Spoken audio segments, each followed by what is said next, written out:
యేసయ్యా స్తోత్రాలయ్యా నా దైవము నీవయ్యా. శుభోదయం. క్రీస్తు యేసునందు ప్రియమైన దేవుని బిడ్డలారా, మన రక్షకుడైన యేసు క్రీస్తు వారి యొక్క పరిశుద్ధ నామములో మీ అందరికీ ఉదయకాల శుభాలు తెలియజేస్తున్నాను. మన టిఎల్సి డైలీ బ్రెడ్ కొరకు ఏర్పాటు చేయబడిన దేవుని యొక్క వాక్యాన్ని మన జ్ఞాపకం చేసుకుందాం.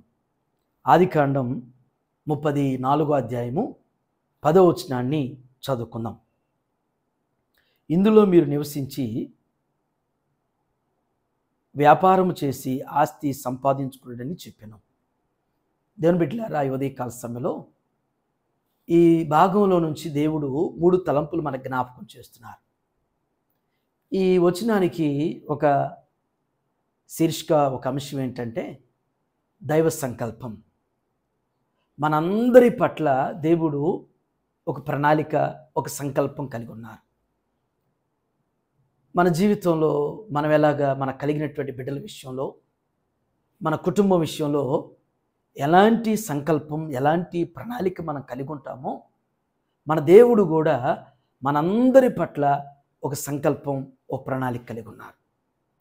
ఈ భాగంలో 3 తలంపులు. మొదటి తలంపు ఏంటంటే ఈ దేశము మీ ఎదుట ఉన్నది అంటాడు ఈ 10వ వచనంలో. ఈ దేశము, మనం ఎక్కడ పుట్టామో, ఎక్కడ పెరిగామో, ఈనాడు మనం ఎక్కడ ఉంటున్నాం, మనం పుట్టినటువంటి స్థలంలో, పెరిగినటువంటి స్థలంలో ఈరోజు ఉన్నామా? అది చాలా కొద్దిగా మంది మాత్రమే పుట్టి పెరిగినటువంటి స్థలాల్లో ఉంటారు. చాలామంది మరి విద్యారీత్యా, ఉద్యోగరీత్యా, కుటుంబరీత్యా ఆయా ప్రాంతాల్లో ఉండేటువంటి పరిస్థితులు ఉంటాయి. దేవుడు అందుకనే ఉదయకాలం జ్ఞాపకం చేస్తున్నాడు, ఈ దేశం లేకపోతే ఈ ప్రాంతం నీ ఎదుట ఉన్నది. ఇది మొదటి తలంపు.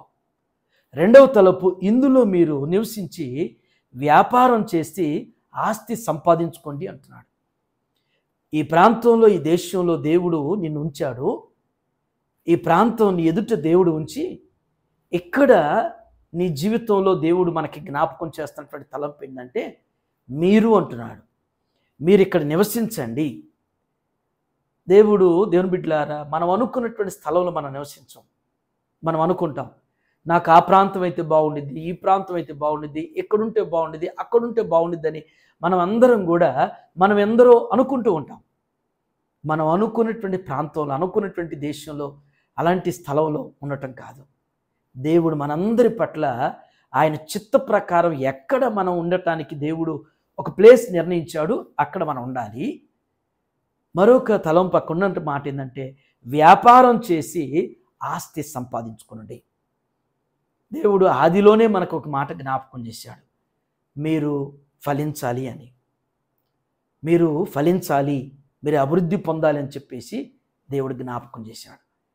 నీవు ఈ దినం ఏ ప్రొఫెషన్లో నువ్వు ఉన్నా, అది ప్రైవేట్ ఉద్యోగమా, అది గవర్నమెంట్ ఉద్యోగమా, అది వ్యాపారమా, అది ఏదైనా కానీ దానిలో నీవు వృద్ధి చెందుతావు.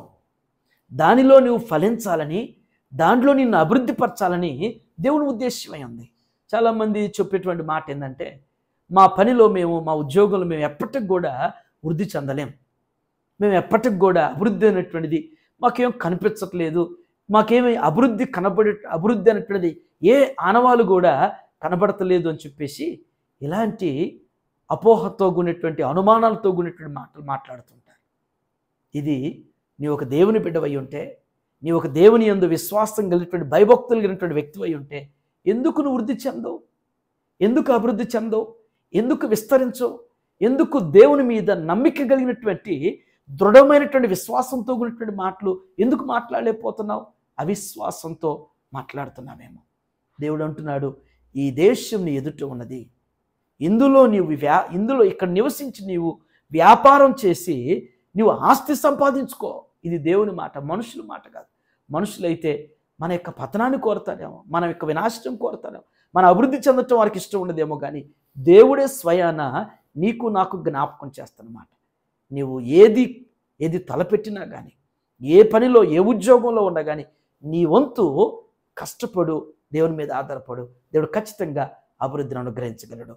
అటు రీతిగా దేవుడు ఈ మాటను మనందరి జీవితంలో దేవుడు స్థిరపరిచి నెరవేర్చునుగాక. ఆమేన్. ఈ దిన మన టిఎల్సి డైలీ బ్రెడ్లో మన క్వశ్చన్ ఏంటంటే, వ్యాపారమునకు దేవుడు నూతన నిబంధనలో ఎవరికి ఎన్నెన్ని తలంతులు ఇచ్చారు? లేఖన ప్రకారం ఈ యొక్క మరి ఓల్డ్ టెస్టిమెంట్ కానీ న్యూ టెస్టిమెంట్ బైబిల్ గ్రంథం అంతట్లో మరి న్యూ టెస్టిమెంట్లో దేవుడు వ్యాపార నిమిత్తం ఎవరెవరికి ఎన్నెన్ని తలంతులు, ఎవరికి ఎన్ని తలంతులు ఇచ్చారనేటువంటిది ఇది మన ఆన్సర్ని మన టిఎల్సి డైలీ బ్రెడ్ యూట్యూబ్ ఛానల్లో కామెంట్ బాక్స్లో పోస్ట్ చేయాల్సిందిగా మనం చేస్తున్నాం. ప్రార్థన చేసుకున్నాం. సకల ఆశీర్వాదములకు కారణభూతులైన మా ప్రియ పరలోకపు తండ్రి, మీ పరిశుద్ధ పాదాలకు వందనాలు. ఈ ఉదయం నాయన దివ్యమైనటువంటి మీ సంకల్పాన్ని, మీ ప్రణాళికను మాకు మీరు జ్ఞాపకం చేసిన ఆయన మరొక పర్యాయం మా ఆత్మీయ జీవితంలో మమ్మల్ని హెచ్చరిక చేసిన విధానం బట్టి మీకు వందనాలు తండ్రి. మేము నివసించేటువంటి ప్రాంతం మా ఎదుటి నిలిపావు నా ప్రభా.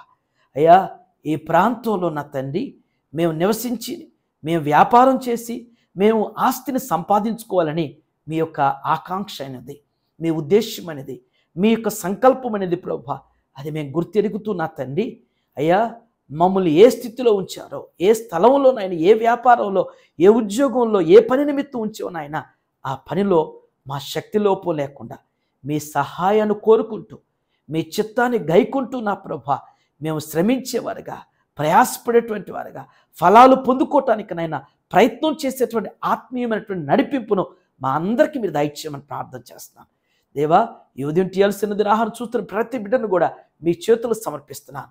వారు చేసే పనిలో నిరుత్సాహంతో అయ్యా నిరసించిపోయిన ప్రభా, అయ్యా మేము ఎప్పటికీ వృద్ధి చెందలేమనేటువంటి అయ్యా ఇలాంటి అనుమానాలతో, అపోహలతో శంకించిన ఆయన ఇలాంటి మాటలు మాట్లాడేవాడిని మీరు క్షమించండి. పట్టుదల కలిగి ప్రయత్నం చేసిన ఆయన ఫలితాలు పొందుకునేటువంటి రీతిలో మీ కార్యాలు, నీ బిడ్డల జీవితంలో మీరు జరిగించమని ప్రార్థన చేస్తున్నాను. ఏదైనా నాయన బిడ్డలు చేయనటువంటి వారి పనుల్లో, వారి ప్రయాణాలు, వారి బాధ్యతలు మీరు తోడుగా ఉండి ప్రభా ఆత్మీయమైనటువంటి జ్ఞానంతో స్థిరపరిచి నడిపించమని యేసు నామములో ఈ ప్రార్థన మీకు సమర్పించున్నాను తండ్రి. ఆమేన్. దేవుడు మీ అందరికీ తోడైనను గాక.